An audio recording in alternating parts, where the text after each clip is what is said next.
एवं छात्रा ध्यान दें।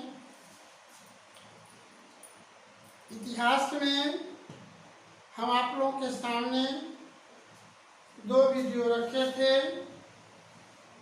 इतिहास जानने का स्रोत, आईएएस प्रारंभिक परीक्षा प्रिलिमिनरी टेस्ट के लिए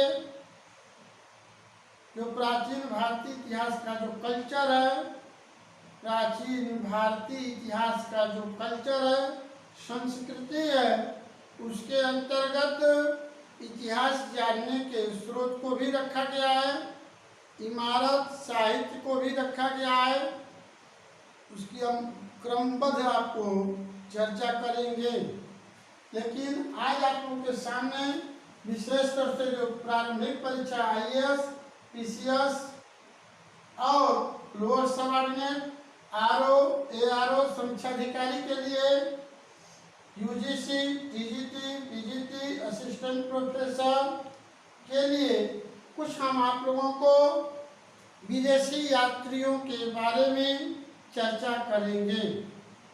विदेशी यात्रियों के बारे में चर्चा करेंगे। जैसे ध्यान दीजिए, कुछ विदेशी जो है, कुछ विदेशी लेखक भारत नहीं आते हैं। ध्यान दीजिए, कुछ विदेशी लेखक भारत नहीं आते हैं, लेकिन भारत के बारे में अपना मत अभिव्यक्त करते हैं।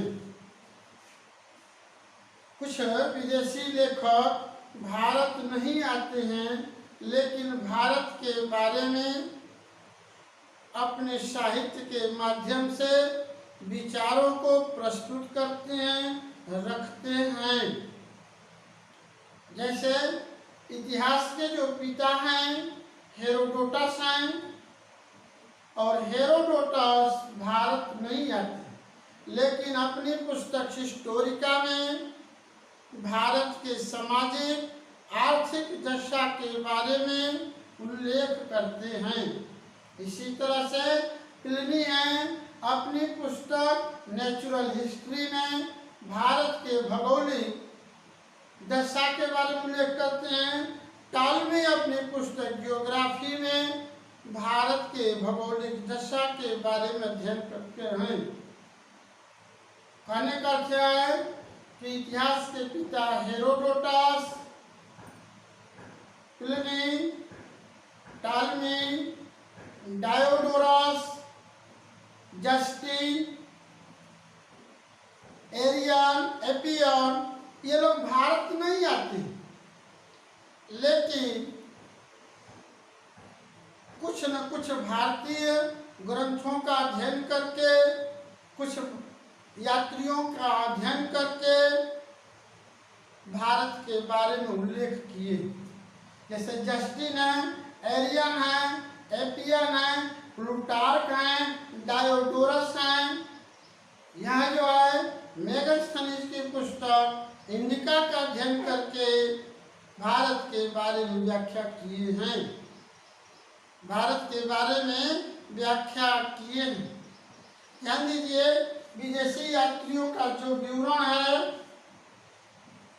विदेशी यात्रियों का विवरण, विदेशी यात्रियों का विवरण, विदेशी यात्रियों को कई वर्गों में रखा जा सकता है। यदि आप ध्यान दें तो जैसे विदेशी यात्री के बारे में तो सबसे पहले एक सामान्य नजरिया के रूप में, सामान्य ज्ञान के रूप में देखें कौन कौन विदेशी विवरण या विदेशी आते हैं या विदेशी जो है भारतीयों के, भारत के बारे में अपना मत अभिव्यक्त करते हैं।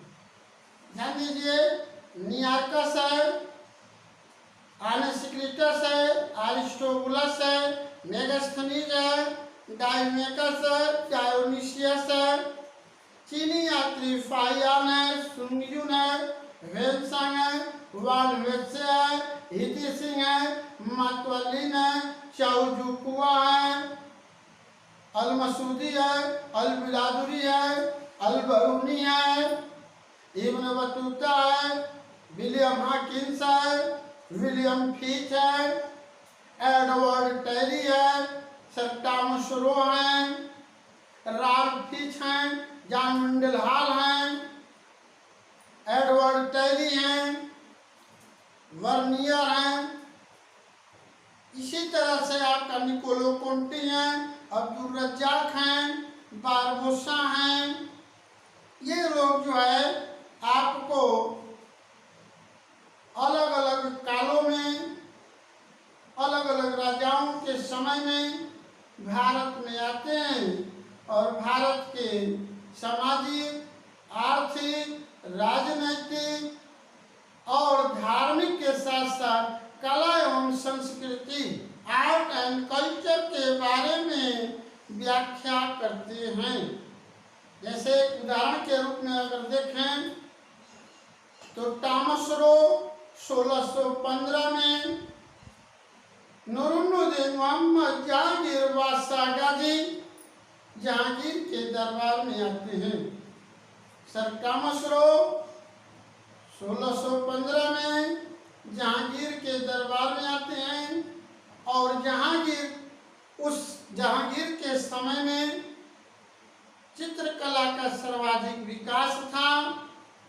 इस बात की जानकारी स्वयं मुगल बादशाह जहांगीर अपनी आत्मकथा तुझके जहांगीरी में देते हैं और जहांगीर के समय में चर्चित चित्रकारों में अबुल हसन थे, ख्वाजा मंसूर थे, आका रिजा खां थे और चित्रकार थे। चित्रकारों का अलग से हम अध्यायों में चर्चा करेंगे।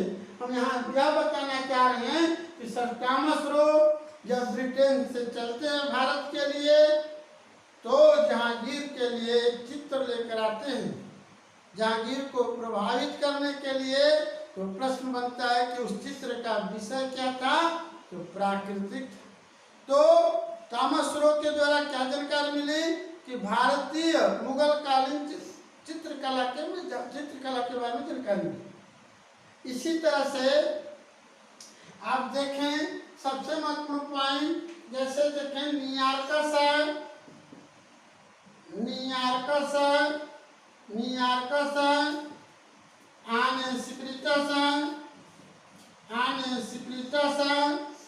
और आरिस्टोबुलस है। अब टीजीटी हो या पीजीटी हो, चाहे आईएएस हो या पीसीएस हो, यूपी पीसीएस 2015 में क्वेश्चन बना है, प्रश्न बना है। जब 326 ईसा पूर्व में भारत पर सिकंदर आक्रमण किए और झेलम का युद्ध करते हैं, वितस्ता का युद्ध करते हैं राजा पुरु के साथ, तो प्रश्न क्या बना कि सिकंदर के साथ भारत कौन आया या कौन आए, तो 3 लोग आए, नियार्कस, आनेसिक्रिटस, अरिस्टोबुलस। विकल्प में एक था मेगास्थनीज। तो प्रश्न क्या बना कि सिकंदर के साथ कौन नहीं आया था, तो मेगास्थनीज नहीं है। प्रश्न क्या हो गया, नियार्कस, आनेसिक्रिटस, अरिस्टोबुलस सिकंदर के साथ है। तीनों का संबंध यूनान से था, लेकिन इसके बाद यदि आप देखें सबसे महत्वपूर्ण पॉइंट तो मेगास्थनीज इसके बाद आते हैं, मेगास्थनीज के बाद डाइमेकस आते हैं और डाइमेकस के बाद डायोनिसियस आते हैं,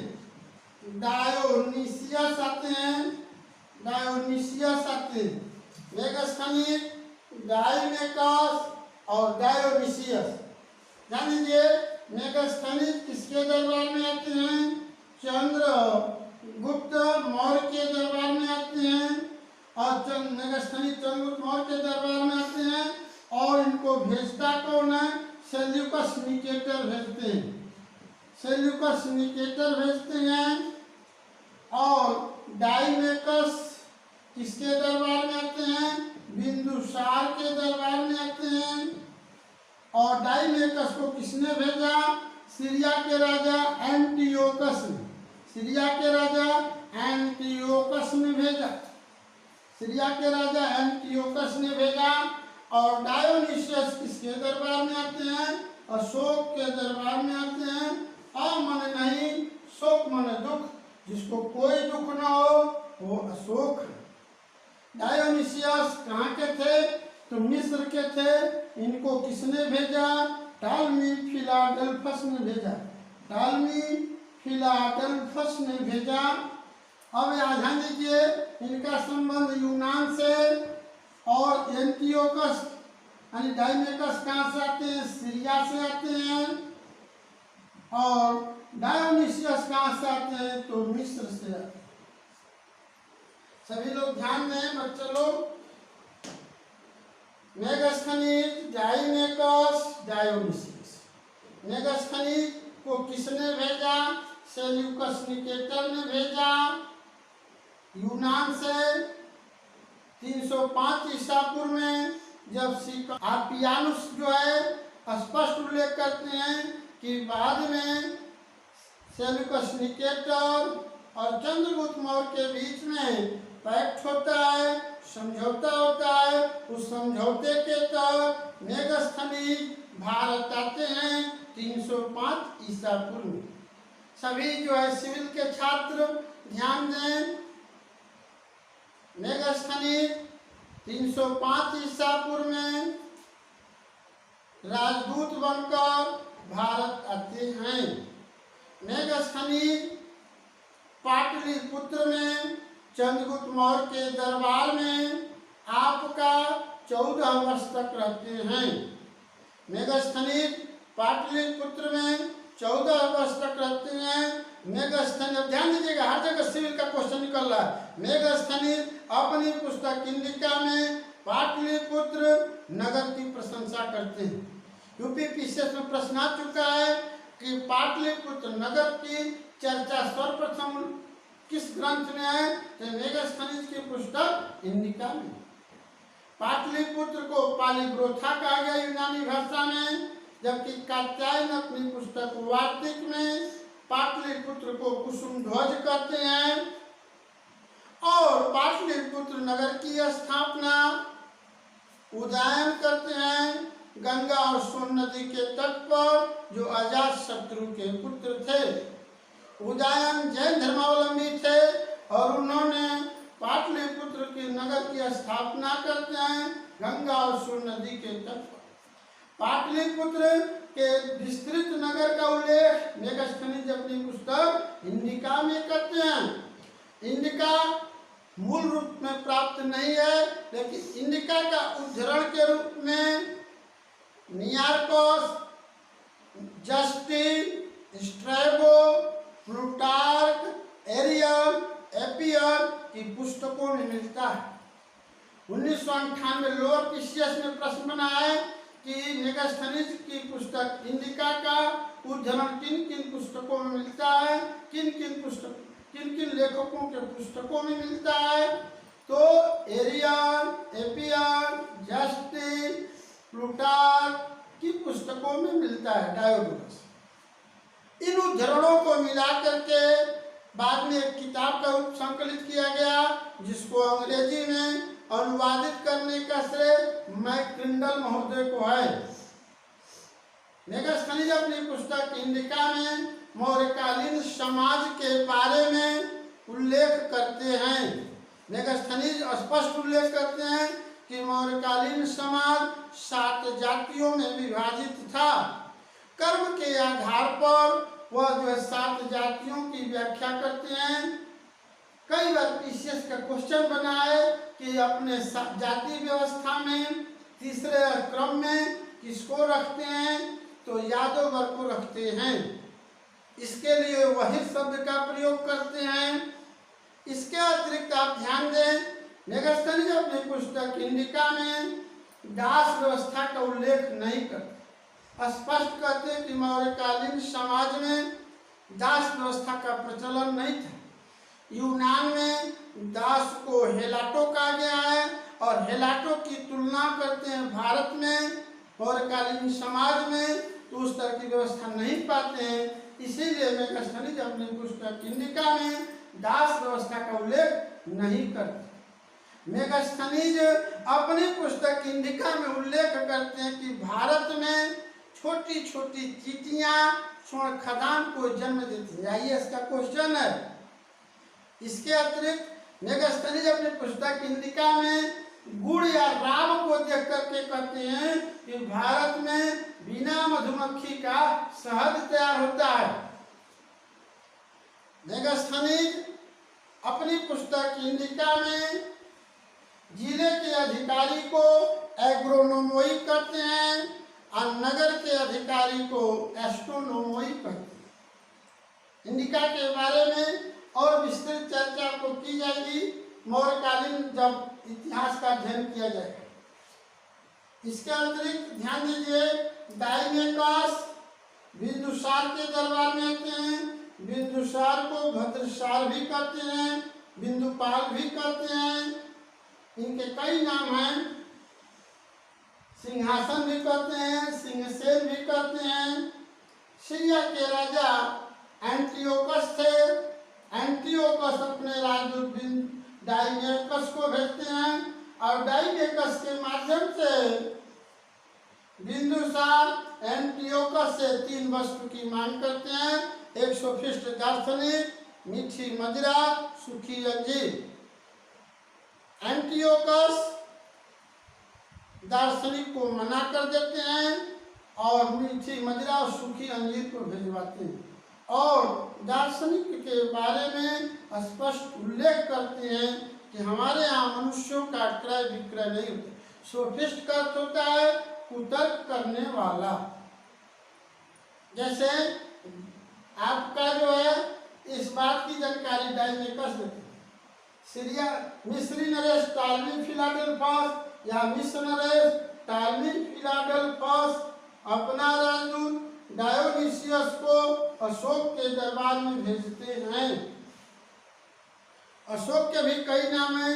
इनको चंद अशोक कहा जाता है, मगध नरेश कहा जाता है, भब्रू बैराट, लघु शिलालेख, राजस्थान जयपुर में अशोक को मगध नरेश कहा गया।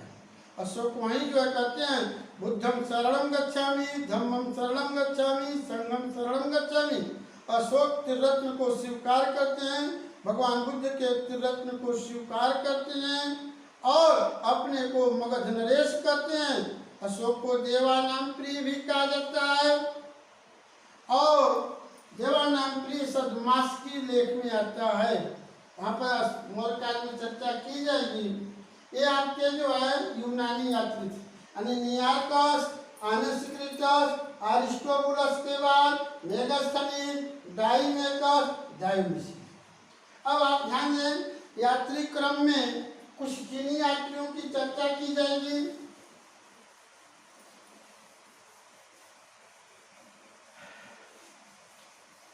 चीनी यात्रियों में आप अगर देखें तो चीनी यात्रियों में सबसे महत्वपूर्ण पहला नाम आता है आपका फाहियान। फाहियान फाहियान के बाद सुंगयून, सुंगयून, सुंगयून के बाद Xuanzang, Xuanzang, Xuanzang, Xuanzang, Xuanzang के बाद इतिसिंह, इतिसिंह, इतिसिंह के बाद मातवालिन, मातवालिन और मातवालिन के बाद चाउजुकुआ, चाउजुकुआ और चाउजुकुआ के बाद आपका माहुया। सभी जो है छात्र ध्यान दें, चीनी यात्रियों में आपका फाहियान है, सुंगयून है, वेनसांग है, वान हेत्से हैं, वान हेत्से हैं, वान हेत्से हैं, इतिसिंह है, मतवालिन है, चाउजुकुआ है, माओयान है। फाहियान कब आते हैं? 399 में आते हैं। सुंगयून 518 ईस्वी में आते हैं।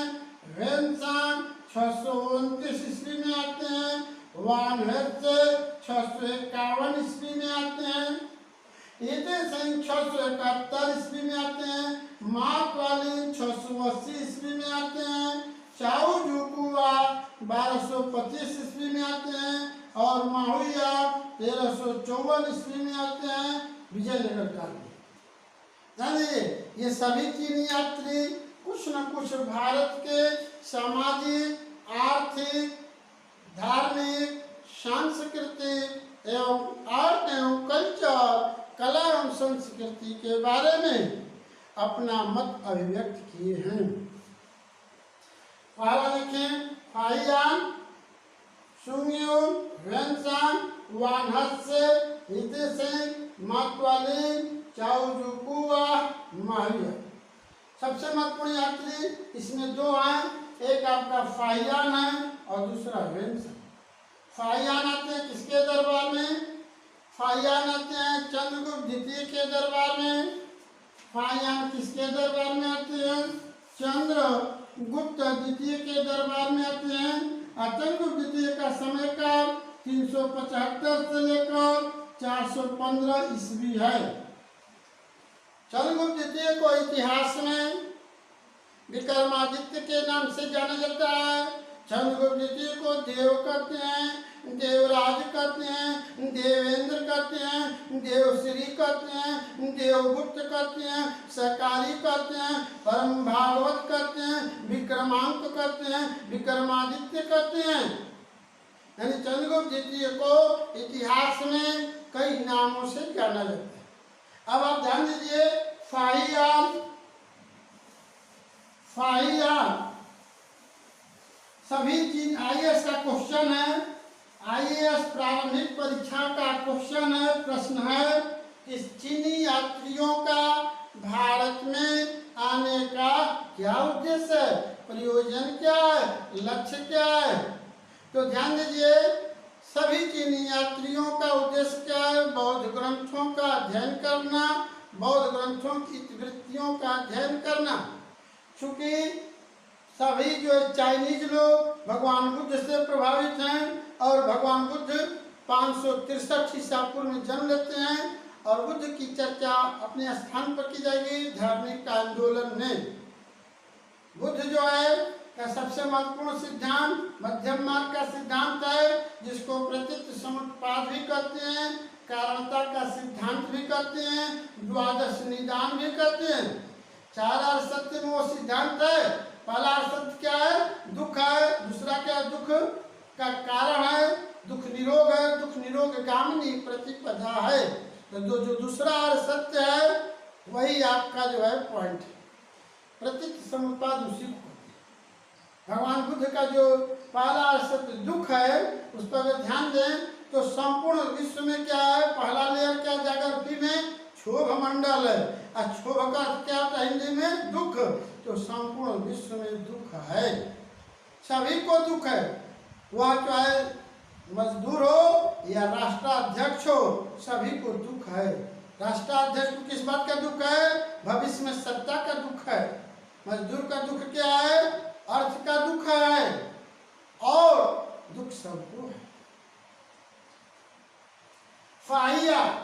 फाहियान को ध्यान दीजिए, फाहियान फा है और हियान से मिलकर बना है। सभी IAS, PCS, assistant professor, UGC, TGT, PGT के छात्र ध्यान दे। फाहियान दो शब्दों से मिलकर बना है। फा का अर्थ होता है धर्म होता है और हियान का अर्थ होता है आचार्य होता है और फाहियान का अर्थ हो गया आपका धर्माचार्य हो गया। फाहियान का अर्थ हो गया धर्माचार्य हो गया। और फाहियान का वास्तविक नाम क्या है? आपका कुंग है। ये प्रश्न आ चुका है, पीसीएस का क्वेश्चन है। फाहियान का वास्तविक नाम क्या है? कुंग है। और फाहियान की जो पुस्तक है उस पुस्तक का क्या नाम है? हो क्यों की। हो क्यों की है। चीनी यात्री फाहियान की पुस्तक का क्या नाम है? हो क्यों की है। और हो क्यों की में भारत को क्या कहा गया? इंटू कहा गया। अब ध्यान दीजिए, सभी छात्र छात्रा चीनी भाषा में भारत को क्या कहा गया? इंटू कहा गया। इंटू पहली बार कहाँ आया? चीनी यात्री फाहियान अपनी पुस्तक हो क्योंकि मैं भारत को इंतु करते और भारतवर्ष कहाँ आया है? हो क्योंकि मैं भारत को इंतु कहा गया और भारत शब्द कहाँ आता है? स्कंद पुराण में आता है, जम्बूद्वीप पे भरतखंड अनुच्छेद 1 में भारत अर्थात इंडिया राज्यों का संघ ऐसा उल्लेख आया। और जैन धर्मावलंबी राजा खारवेल के हाथी गुम्फा अभिलेख में भारतवर्ष शब्द आता है। फाहियान यह स्पष्ट उल्लेख करते हैं कि गुप्त काल में व्यापार का आधार कौड़ी था और कौड़ियों का सर्वाधिक ढेर कहाँ मिलता है? राजस्थान के भरतपुर जिले में बयाना नामक स्थल से प्राप्त होता है। कौड़ियों का सर्वाधिक ढेर राजस्थान के भरतपुर जिले में बयाना नामक स्थल से प्राप्त होता है। जबकि लेन देन के लिए गुप्त काल में चांदी का सिक्के को रूपक कहा गया है और सोने के सिक्के को दिनार कहा। रूपक और दिनार का भी प्रयोग होता है, कौड़ियों का भी प्रयोग होता है। चीनी यात्री फाहियान गुप्तकालीन समाज में वर्ण व्यवस्था का उल्लेख करते हैं, चंडाल जाति का उल्लेख करते हैं। इसके अतिरिक्त चीनी यात्री फाहियान स्पष्ट उल्लेख करते हैं कि गुप्त काल में सर्वाधिक वर्णशंकर जातियों का उदय होता है और फाहियान अशोक द्वारा बनवाए गए कई स्तूपों की भी चर्चा करते हैं। स्तूप का छोटा ठुहा या ढेर होता है और स्तूप शब्द का पहली बार उल्लेख कहाँ मिलता है? तो ऋग्वेद में मिलता है।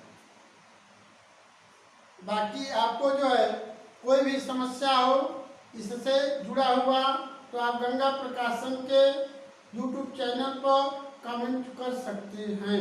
धन्यवाद।